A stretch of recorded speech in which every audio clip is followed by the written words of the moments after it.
touches on what was just discussed.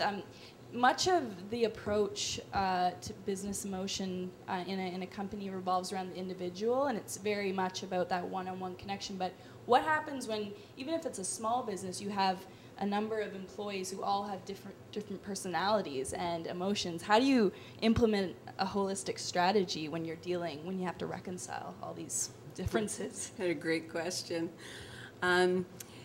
The first thing that you would do is to, using a model, say that our model is Striving Styles, where you start building awareness of what exactly the differences in people are.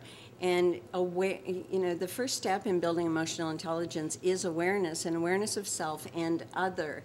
And it takes people away from judging other people or thinking that they should be the same, trying to build a model for a team working together that's based on conformity, as opposed to looking at everybody's unique abilities and talents and looking at the end goal and building a team from that perspective, because not everybody can do everything well. The focus of performance management for many, many years was on, let's focus on what they're not doing right and give them training around that, as opposed to focusing on, let's maximize what they do really well, and it takes them less energy to do it. And so the companies spent thousands and thousands of dollars trying to build people's competence in areas where they really didn't want to have it built. And Angela? I think on teams you have to face the fact you're going to have a mixed bag of folks. I think you have to learn to value the differences and not see that as problematic. I think in some big organizations we want people to conform too much. And frankly, I don't think we're giving them enough space to be themselves and to deliver what they best can deliver. If you've got a team, you have to really spend a little bit of time. And I know what we were saying, it's challenging. You've got things you've got to deliver. People don't have a lot of time.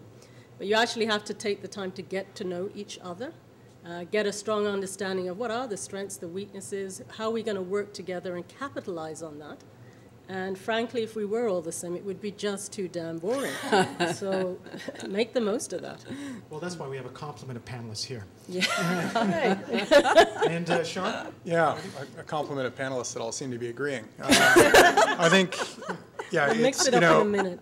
Awareness, not judging. I would think from a small business context, where your questions are coming from, that it's even more important. In my experience, dealing with small teams where you have fewer personalities, oftentimes the differences are more apparent.